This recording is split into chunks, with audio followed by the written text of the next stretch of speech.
दोस्तों, आप भी अगर होना चाहते हैं अमीर तो रावण संहिता के अचूक व शक्तिशाली खास उपाय आपको करने होंगे। आपकी दारिद्रता बिल्कुल खत्म हो जाएगी।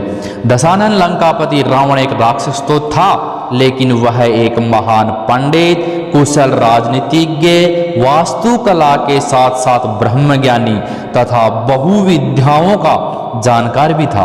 रावण न केवल एक महान पंडित बल्कि वह एक विद्वान, तांत्रिक, ज्योतिष और भगवान शिव का परम भक्त भी था। रावण अपने 10 सिरों के कारण भी जाना जाता था, जिसके कारण उसका नाम दशानन भी था। रावण ने ही शिव तांडव स्तोत्र और शिव संहिता की रचना की थी। रावण संहिता में रावण के धनवान होने का राज सहित ऐसे तंत्र मंत्र के बारे में लिखा है जिससे गुप्त व गड़ा धन आपको मिल सकता है। ये बातें रावण संहिता में हैं, जिसमें रावण ने उनके धनवान होने का राज, धन प्राप्ति के अचूक व शक्तिशाली उपाय बताए हैं। असुरों का सम्राट होने के बावजूद भी रावण एक महाज्ञानी पंडित और शास्त्रों में पारंगत था। माना जाता है कि सौर मंडल के संपूर्ण ग्रह रावण के इशारों पर चला करते थे। कोई भी ग्रह रावण के विरुद्ध कार्य नहीं कर सकता था। शनि ने बदला स्थान, यहाँ तक कि मेघनाथ के जन्म के पूर्व जब वह अपनी माता मंदोदरी के गर्भ में था, तब रावण ने उसे अमर बनाने के लिए सभी नक्षत्रों को एक स्थिति में ला दिया था। इस दौरान सभी ग्रहों ने रावण के निर्देशानुसार कार्य किया, लेकिन केवल शनि ने स्थान परिवर्तन कर दिया, जिसके चलते मेघनाथ को अमर बनाने की रावण की चेष्टा पूर्ण नहीं हो सकी और इसी कारण मेघनाथ यशस्वी, पराक्रमी, अविजित योद्धा होने के बावजूद अल्पायु का हो गया। रावण रामायण का नकारात्मक पात्र भले ही महापंडित रावण को रामायण का नकारात्मक पात्र माना जाता हो, हम यह भी जानते हैं कि माता सीता का हरण कर रावण ने अपनी जिंदगी की सबसे बड़ी भूल करी थी, जिसकी वजह से रावण को अपनी जान तक गंवानी पड़ी थी। परंतु यह भी माना जाता है कि रावण यह जानता था कि श्री राम भगवान विष्णु का अवतार हैं और यदि उनके हाथों किसी की मृत्यु हो तो निश्चित वैकुंठ धाम की प्राप्ति होती है। ऐसे में उसने अपने पूरे परिवार के उद्धार के लिए जानबूझकर श्री राम से शत्रुता मोल ली थी। ज्योतिष विज्ञान में रावण ने खगोलीय विज्ञान और ज्योतिष विज्ञान में महारत हासिल की थी। साथ ही वह तंत्र का भी ज्ञाता था। अपने ज्ञान को उसने रावण संहिता में संरक्षित किया था, जिसके सिद्धांतों को आज भी स्वीकारा जाता है। रावण संहिता में कुछ ऐसे उपायों के बारे में बताया गया है जिसको अपनाकर आप भी अपने भाग्य को चमका सकते हैं। रावण संहिता के अनुसार धन प्राप्ति के इच्छुक व्यक्ति को प्रातः उठना चाहिए।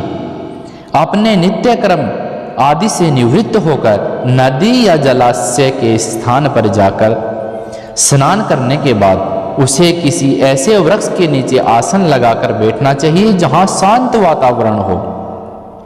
आसन में बैठने के बाद रुद्राक्ष की माला के साथ ओम ह्रीं श्रीं क्लीं नमः ध्वः ध्वः स्वाहा मंत्र का जाप करें।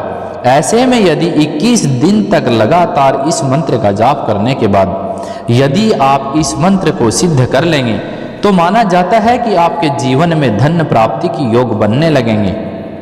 वही धन प्राप्ति में बार बार रुकावटों का सामना कर रहे हैं लोगों ने लगातार 40 दिन तक ओम सरस्वती ईश्वरी भगवती माता क्रां क्लीं श्रीं श्रीं मम धनम देहि फट स्वाहा मंत्र का जाप करना चाहिए। यह महालक्ष्मी से संबंधित मंत्र है और यह माता लक्ष्मी को प्रसन्न करने वाला तांत्रिक उपाय भी है।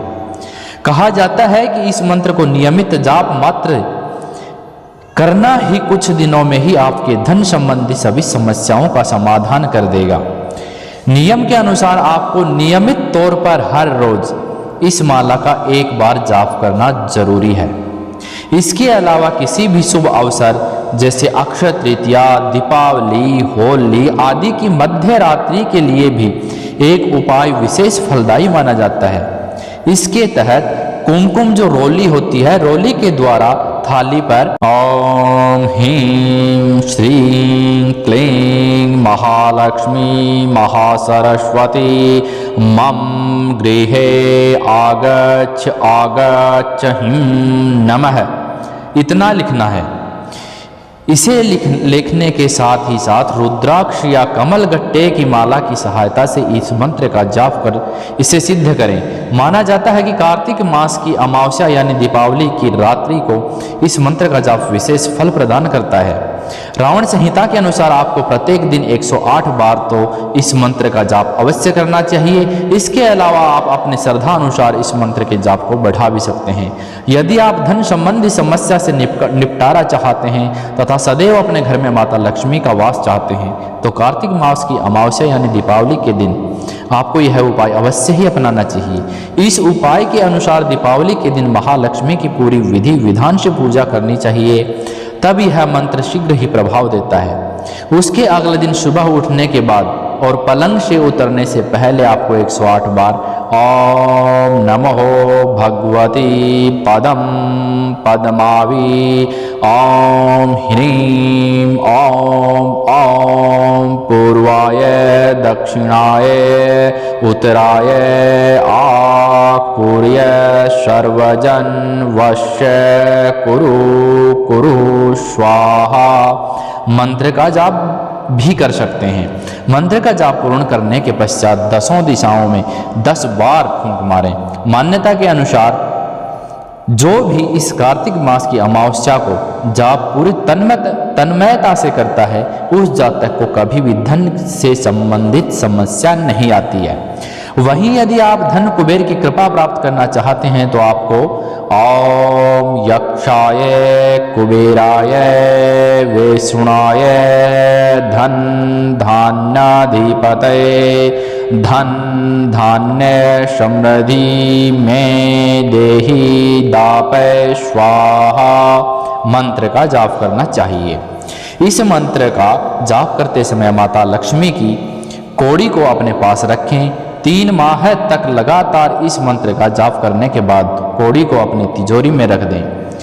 दूर्वा घास से भी कर सकते हैं। दूर्वा घास को धार्मिक ग्रंथों पुराणों में बहुत ही चमत्कारिक माना गया है। मान्यता के अनुसार सफेद गाय का दूध व दूर्वा घास को मिलाकर उसका तिलक करने से भी धन्य के योग बनता है और व्यक्ति को धन प्राप्ति होती है। रावण संहिता के अनुसार घड़ा हुआ धन प्राप्त करने के लिए ओम नमो विघ्न विनाशाय निधि दर्शन कुरु कुरु स्वाहा मंत्र का हजारों की संख्या में जाप करना पड़ता है। इसके बाद जहां धन होने की शंका है वहां धतूरे के बीज, हलाहल, फेद, गुगुंची, गंधक और पका हुआ तेल ले जाएं। इसके बाद यह सामग्री को बड़े धन की शंका वाले स्थान पर रखकर धूप दीप करें। इससे आपको लाभ होगा। रावण संहिता के अनुसार अगर आप समाज और अपने आसपास के लोगों को आकर्षित करना चाहते हैं तो बिलव पत्र और बिजोरी नींबू को लेकर उसे बकरी के दूध में मिला लें। इसके बाद हर रोज उसका तिलक लगा लें। इस तरह व्यक्ति का आकर्षण बढ़ता है। वहीं समाज में वर्चस्व पाने के लिए सबसे पहले सफ़ेद आक के फूल को सुखा लें। उसके बाद सफ़ेद गाय को दूध में मिला लें और हर रोज तिलक लगाएं। इस तरह से धीरे धीरे समाज में हर कोई आपको पसंद करने लगेगा और वर्चस्व बढ़ेगा।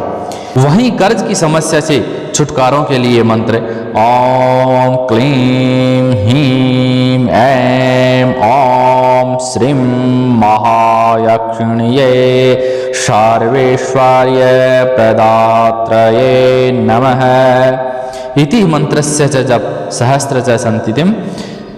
इसका हर रोज 1000 बार जप करना होता है।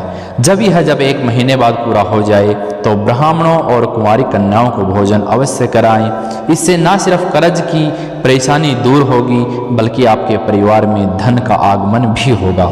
जबकि खोया हुआ धन, उधार दिया हुआ धन अगर वापस नहीं आ रहा है तो आप ओम नमो विघ्न विनाशाय निधि दर्शन कुरु स्वाहा इस मंत्र का 1.25 महीने तक 10,000 बार तक जप करें। मतलब पूरे 1.25 महीने में 10,000 जाप होना बहुत ज़रूरी है।